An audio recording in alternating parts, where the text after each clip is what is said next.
Born against the stream, it don't matter what race or creed or color. You love this land and you're my brother. That anyways, you know I'm gonna stand. If you say you can't breathe, I'll show you we can. Ain't never gonna stop believing. We were born for freedom. We're born for freedom.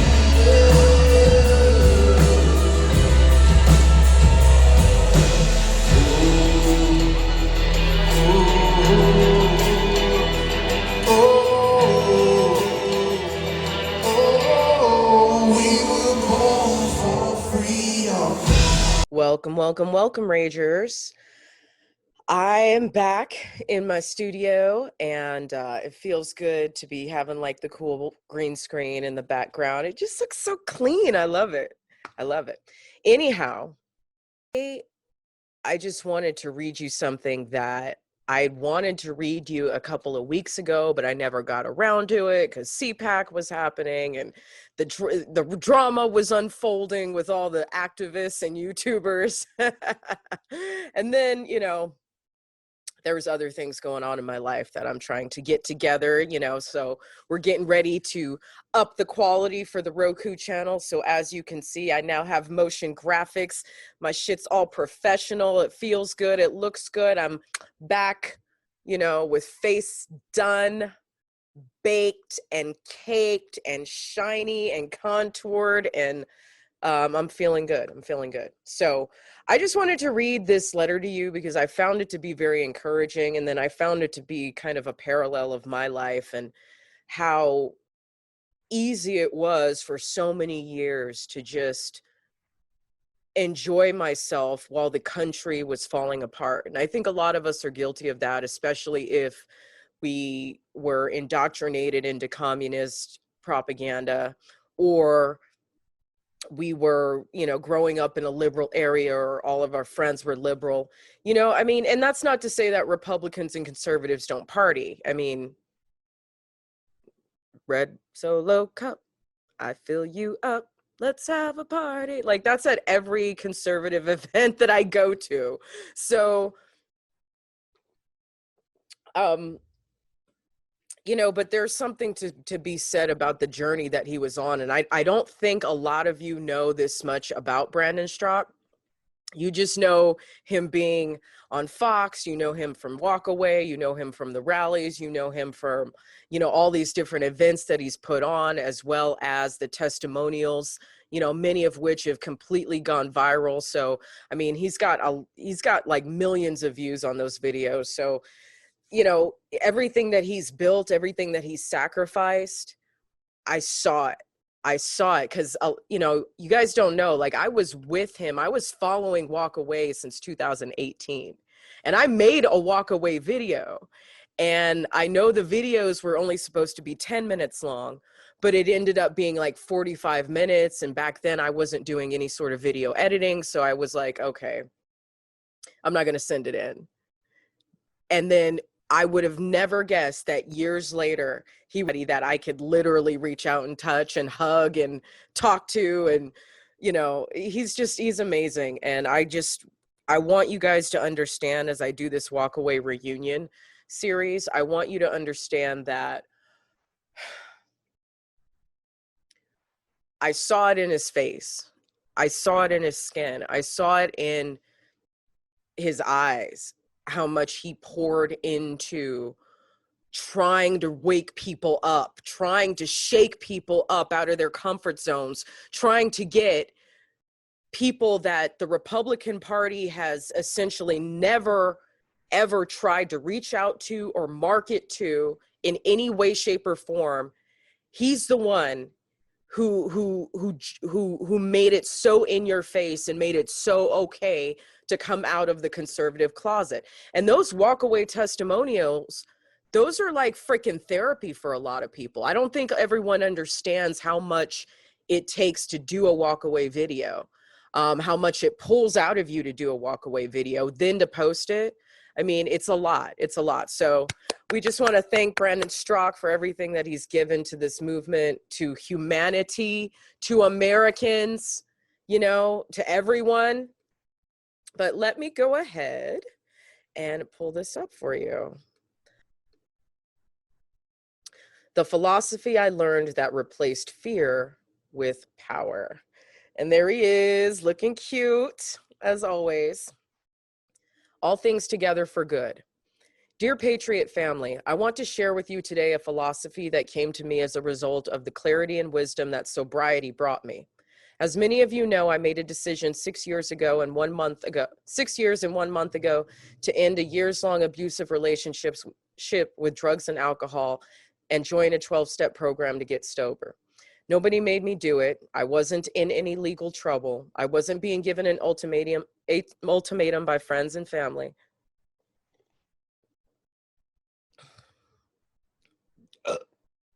I just knew that I had known for a very long time that the way I was living my life was destructive and harmful, and that I was destined for something much greater than to be a pitiful addict. Thankfully, I got it right on the first try. On October 18th, 2015, I had my last drink. Days before that, I had done cocaine for the last time. I've never gone back since and have no intention of ever doing so. Sobriety has given me the life I have always dreamed of. But my life pre-sobriety was one of virtually nonstop self-inflicted brutality and peril. Ooh, hold up. But my pre-sobriety was one of virtual nonstop self-inflicted brutality and peril. Don't get me wrong, I had an enormous amount of fun being a young, and dare I say, dashingly handsome young man running around New York City for years, being an extroverted social butterfly and the center of attention. I thought I was having the time of my life. Should I have known better, because such excess always comes with a cost? Tell it, Brandon. Tell it, Brandon. Woo! See, listen, I've always worked really hard. I've always, taken care of as many of my responsibilities as I could. I've always had a lot of fun. I've been outgoing. I'm the life of the party girl, party girl, party girl. But while we were doing that, we were losing our country.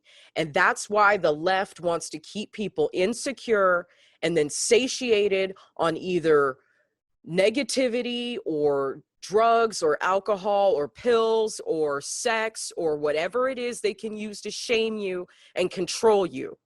Because while you're out having a good time, we lost our country. While I was out having a good time, we lost our country. But let me go ahead, Brandon. Let me finish up. I was constantly losing jobs, which were low-level employment to begin with. I was constantly losing friendships. I was always in a panic about paying my rent. What? Tell it, Brandon. Brandon, I grew up in LA. And then I moved to San Francisco. It was awful. Everybody has 3 jobs. It's ridiculous. Then you got to get high to deal with having 3 jobs. It's awful. Okay. And this self-inflicted poverty made me vulnerable to all kinds of external and internal abuses. Let me read that again. This self-inflicted poverty made me vulnerable to all kinds of external and internal abuses. I often found myself without a place to live, with no money and nobody in my life to give me solid guidance, discipline, and the love I so desperately needed. Woo! Come on, Brandon. Many times throughout these years, I failed to see the connection between my own behavior and the condition of my life. Thank you. I often felt like a victim, like my hardships were everybody else's fault. Life just wasn't fair, and it was extra unfair to me. So why shouldn't I just drink and do drugs and make myself happy? The truth is, I always knew I was living this mad existence on borrowed time. It wasn't right, and someday it would have to end. I was meant to do something much more than this. Come on, Brandon. When I chose to get sober, I had to take a hard look at the piles of messes in my life I had created for myself over the years. And I had to do the hard work of accepting responsibility and taking accountability for these problems. I often heard people say everything happens for a reason. That just never felt right to me. To me, that sounds too much like releasing oneself from responsibility for the energy, happenings, and events that transpire in our lives. Yes, many times things have happened in my life, and it was clear to me that there seemed to be a plan or perhaps even a divine external energy that made this occurrence in my life transpire so as to bring me something or show me something or teach me some sort of lesson. That was a really long sentence, Brandon. I love you though. But what about many other things that happened? Oftentimes things that seemed beyond coincidence, which seemed just to leave me in a state, just to leave my life in a state of chaos and confusion with no apparent silver lining anywhere in sight. That's when I began to realize that I was viewing the events of my life in a limited, unilateral, one-dimensional way. My belief system has changed entirely now. Things happen in life. Some are good, some are bad, some are devastating. Some of these things happen for a reason. That reason may be shown to us immediately, or it may take years for that reason to be shown to us. I've gotten fairly good at this point at identifying those things that are happening in my life for a specific reason, which is being shown to me without much action or participation on my part. However, and this is key, some things happen and there is no reason at all. They just happen. And sometimes these things are cruel, ferocious, and annihilating. But this is where the solution comes in. We as human beings are never powerless. We always have the power of creation, adaptability, change, imagination, production, and action. Exactly. When I learned and embraced this philosophy, a giant weight was lifted off my shoulders. I never again had to waste energy basking in feelings of fear or worry about what could be, because the truth is, things happen. And there may never be a reason provided for this happening, but I always have the ability to create a reason for happenings and hardships of my life. In terms a child can understand, when life gives you lemons, make lemonade. Right now, I am in the toughest spot of my life. I've never faced this type of pressure or existential threat. But I have made a choice, and that choice is to use this time of silence to reflect, look inward, identify where I've succeeded and where I've failed, begin changing the behaviors that aren't serving me well, and utilize this time of silence to work, plan, create, and become better and stronger than I was a month ago, a year ago, than I have ever been. Good for you, Brandon. Me too, Brandon. You know, it's hard for us passionate people to keep our mouths shut. And I talked about this with Mikey Harlow. It's hard for us to not talk. It's hard for us to not stand up. It's hard for us not to give. But right now, and I'm learning this too, especially after what happened to me. And by the way, I will never, ever, ever, ever throw this away. I will never throw this away, Brandon. I love you. Brandon, let yourself receive. You know, I've allowed myself to receive. I've allowed people to take care of me. I've allowed myself to take it slow. I've allowed myself to gain a bunch of fucking weight. And then now I'm trying to take it all off, you know. We talked about walk away CrossFit. That still might have to be a thing. I don't know. We should go into the fitness industry. Probably get paid more. We're not getting paid shit, right, Brandon? But anyway, let yourself be taken care of. Let us hold you up. Just like Moses, when he was in the Bible and he was, I guess he had to part the Red Sea. I don't know what Moses did. He did something. I don't know if it was parting the Red Sea or looking over Mount Sinai. I don't know what it was. But I remember there being some story of like Aaron and some other dude having to hold Moses's arms up, because when his arms got so tired, he had to have help. He had to have his right and left-hand man to hold his arms up, Brandon. So you let us hold your arms up right now, Brandon. You let us do that, okay? And I got people holding my arms up. Trust me. Trust me. I am in, ironically enough, you know, after everything that happened, I actually really want to live now. And I really don't give a shit who likes me, doesn't like me. Like, when everything that matters to you is gone, like, there's nowhere else to go but up. There's nothing else to do but try to save this country before our last breath. Anyway, let me get back to your letter. Although it may feel very difficult to have this space between us right now, take comfort and solace in knowing when you see me again, I know we will both be energized, filled with gratitude, and inspired by what is coming next. My team and I have incredible things that will give you renewed hope, faith, and inspired vision for our future. Trust me, you're going to be thrilled. Would I have chosen to be in this situation that I'm currently in? That's a solid no, right? But this is the situation, and I'm not going to waste any time looking for reasons. I'm going to create them. All my love, Brandon Straka. Oh, all right, Brandon, we love you. We love you. All right, so I'm going to put Brandon's PayPal and Venmo.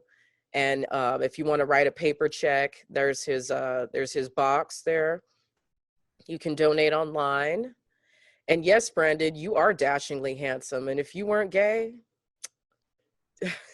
do you know? If you weren't gay, oh my God. Anyway, Brandon, we love you. We thank you for everything you've created, what you've built, the fire that you have started inside of people that can never be put out. So it's just a matter of regrouping and organizing. So, you know, I just want you to know that the reason I'm doing this walk away reunion series is to hold your arms up while your arms are tired. Okay. We don't have to talk nothing about, you know, we don't have to talk about the case. We don't have to talk about, you know, past events in the beginning of the year. We don't need to talk about anything. What we need to talk about is what the action items are next. What we need to talk about, instead of, like you said, we're not looking for reasons, we're looking for solutions. And that is the one thing that I do pride about myself. A lot of people think I'm an asshole. Well, there's a reason that I ran a tight ship, because everybody has a place, everybody has a job, everybody has something to contribute. We just need to figure out who needs to be where, what needs to happen, which actions are effective, which actions are meeting their key performance indicators, which, you know, are we under budget? Are we on time? What do we need to do? So that's what this walk away reunion is all about. It's not about anything else other than find a way to take the passion that everyone put into being on the road, and let's get some knowledge going. Let's get some advice going. Let's get some action items going. That's what this is all about. So anyway, Brandon, I love you. We love you. Everybody loves you, Brandon. Like, everybody loves you. Okay. And the one person who doesn't, I roasted his ass in like, I roasted his ass like 2-3 weeks ago. So I got your back, Brandon. Don't ever feel alone. Be alone, but don't feel alone. And let the people who love you take care of you. Okay?